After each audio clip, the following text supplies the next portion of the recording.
boom, ticky, ba-boom, boom, ticky, ticky, boom, ticky, ba-boom, boom, ticky, ticky, wark. Welcome, my venerable viewers of various viscosities. I am your interview host and flightless bird of play, Eric the Penguin. And joining me this evening, sacrificing her time, energy, and potential desire to ever do this again, is independent women's professional wrestling badass superstar of unlimited potential, Jinx!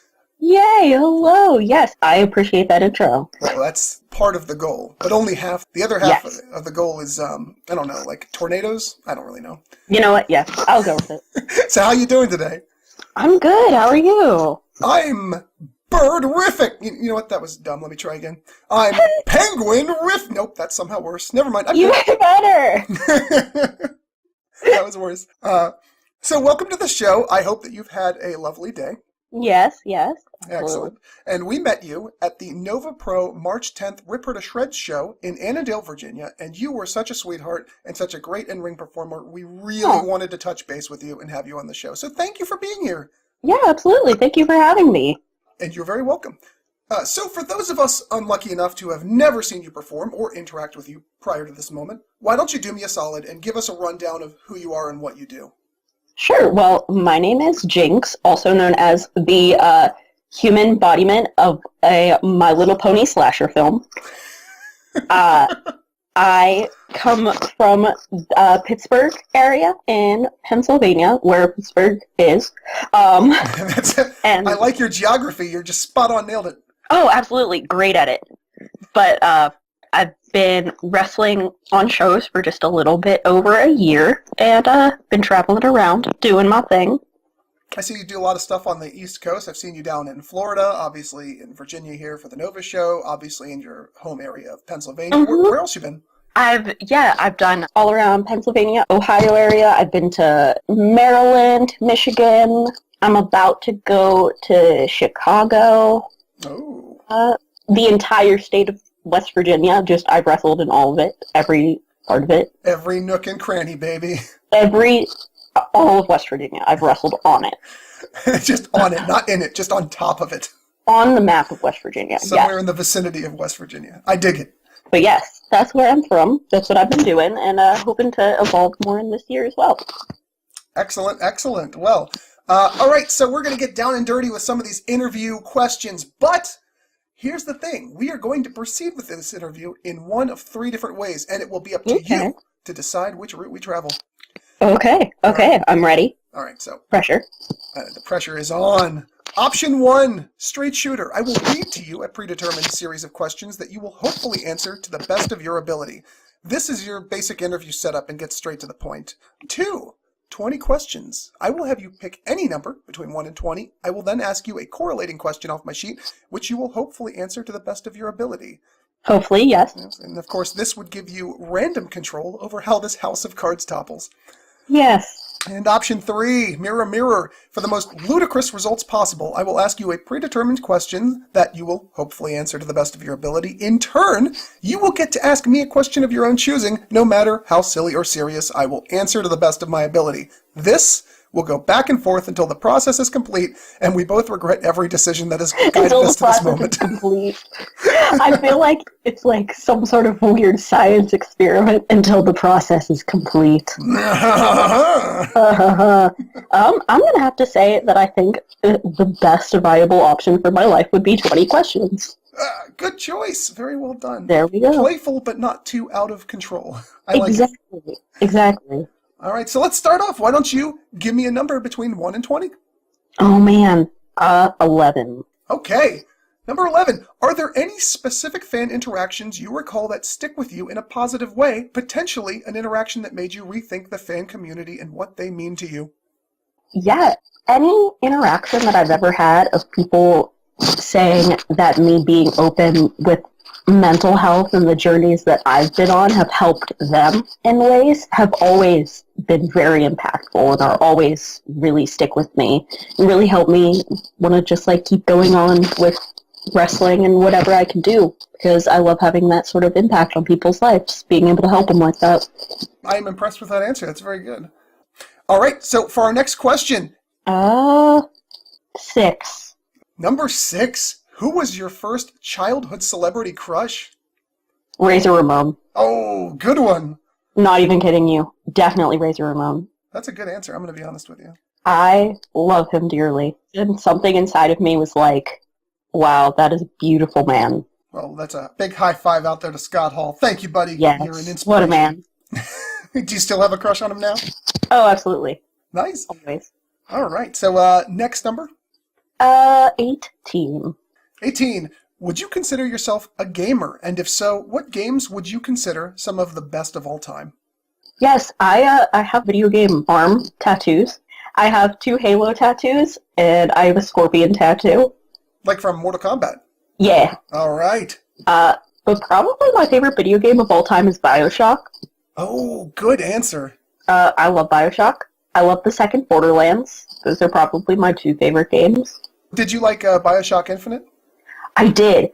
I kind of like put it in a different sort of place though, because I love Rapture and like the scenery of it so much and stuff like that. Yeah, it's kind of a different being to me.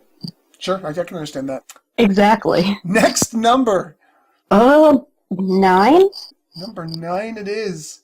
In a landscape shaped by social media, the barrier between performer and fan has become thinner than ever. What are some of your thoughts on how this has affected the industry at large, pro or con?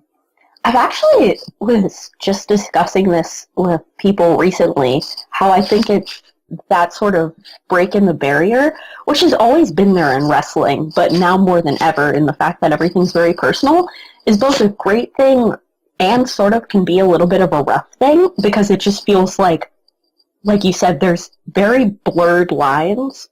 Yeah, I think it's a great thing, especially in wrestling, because it's kind of so many like minds just coming together that it makes it very personal and great, because everyone kind of gets on the same level in a good way, but it can also be on the same level in a sort of bad way.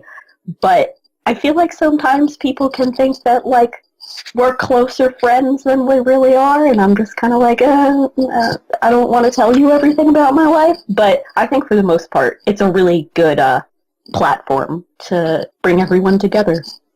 Do you like that it's useful in storytelling, like so many WWE superstars use now to get part of their stories across? Yeah, I do. I think it's actually great for that, especially, and I think it's great to make connection and be able to, it gives you more of a decision if you can like a character or a story and add more to it, and it makes cutting promos and getting them out there so much easier. So with that, it's also awesome. All right, why don't you give us another number and we'll move on. Number 2. Who is your favorite Teenage Mutant Ninja Turtle? Michelangelo. That's an acceptable answer. It's not the correct one, but it is an acceptable answer. It's acceptable. I like how in opinion questions there's a wrong answer. It's true. There always is. But why Mikey, though? Why not Leonardo or Raphael? Or the correct answer, Donatello? Okay, Donatello is my second favorite. Fair enough. I don't know. He's just, like, fun. Like, he's the fun turtle. I also always connect to just, like, the derpy character. All right, moving on. Why don't you give me one more? I'll go with number 20. Number 20, all right. If you had the Hollywood influence necessary, which pre-2000 film would you want to see a remake or sequel of today? Oh, man. Uh-oh. This is the question to end on. Good question. Well, I will give you an answer, which, again, the correct answer, but not my ultimate answer, is Ready to Rumble. Absolutely. I'm a big horror movie fan, so it's always going to be that. There's a lot of horror remakes, though. There's a ton of them. Exactly. That's the thing, because they're usually, like, not good, but they're still pretty good. I actually think that's kind of a good quote for horror. They're not good, but they're still pretty good. That's why it gets remade the most. I think part of it's that most horror movies are also pretty not expensive to make, so... Especially back in, like, the 90s, early thousands, that type of place. I'm going to ask you a question that I think is a pretty good question. Sure. Because I think it's a very helpful question. As a female performer, what unique challenges does your gender hurdle as they make their way through the abrasive landscape that is professional wrestling? And also, what would you want your male counterparts to most understand about these issues? Gosh. Well, I think recently with the big interest in intergender wrestling has helped sort of bring it to that level. But it's also when you're a woman, it's getting past that hurdle of, oh, people are just going to like me because I'm a girl. Because I think a lot of women get stuck there where they're just like, I don't have to have a character, I don't have to do much because I'm a girl. And that brings a bad name to women that want to be seen on an equal level because dudes don't realize how annoyingly sexualized women will always be in wrestling. Sure. Now, would you say that it's different and difficult for wrestling versus other professions because women are judged on your physical talents more so than maybe a lot of other jobs, out, excluding other sports, and the fact that you, women in general, wear skin-tight clothing as part of that, your dress uniform, so to speak? Yeah, absolutely. It's hard because in professional wrestling, you're judged on so many levels of your looks and your talent and your character and your storylines and blah, blah, blah, that it can be very rough to get over that hurdle. There's definitely things that are misunderstood between that gap of male wrestlers and female wrestlers that I think it's hard to get on that same level. All right. Yeah, I agree with that. I think they're both very similar, and I wish that we could have more productive discussions as a whole, not you and I, obviously, but the community at large, in order to help kind of quell the problems and differences and help people see that the problems that do exist hurt both sides. And I think it's important that we remember that we're all in this together, Yeah. Treat others as you would like to be treated. That is a great way to end that statement. Yes. Yes. So the things I wanted to say real quick before we move into our finale segment is these are the things that I love about you and I want to share with our viewers, because people will ask the question, okay, she seems nice, she's cool that she came on the show, why should I look her up, why should I pay attention to her, why should I want her to end up in Impact or WWE, etc.? Oh, man. And so my answer to that question is that I love not just your energy, which is a generic statement, but the energy and the coloring of your character that conflicts with the typical style of like tattooed, leather-wearing, odd hairstyle girls. Usually they're confined to the statement of big, brooding musculature or something more along the lines of quiet, dominant heel or something like that. But you are very exuberant and colorful as a person and as a character, and that's really endearing in a world where everyone's trying to be quote-unquote cool. You know what I'm saying? Thank you. That's something that I try really hard to be, because I wanted to be like that creepy character, but not in like the everyone else, the dark gothic girl that looked like she got everything from Hot Topic sort of way. Right. I wanted to be that sort of like bright, more energetic crazy, and not just that like dark brooding kind of crazy. Yeah, I completely agree. Thank you. Furthermore, I also like how well you emote in ring, both when trying to elicit stuff from the crowd and in your selling from other performers. You have a mouth that opens very wide, which is really awesome for emoting. I do. It's great because people from row Z can see what you're feeling and how you're reacting, and that's really useful for storytelling in ring. I'm basically like a python. My jaw just unhinges. It's awesome for all to see.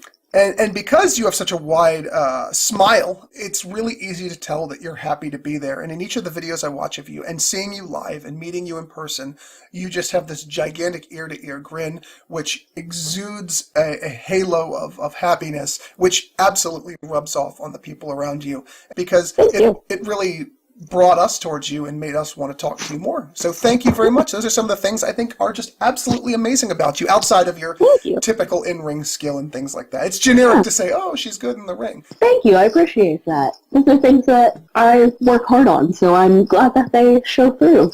They do, and in spades. So, Jinx, I cannot thank you enough for joining me tonight and giving our viewers a look into who you are and how you function. Is there anything you'd like to plug before we toss these mooks to the curb? Any upcoming shows or something?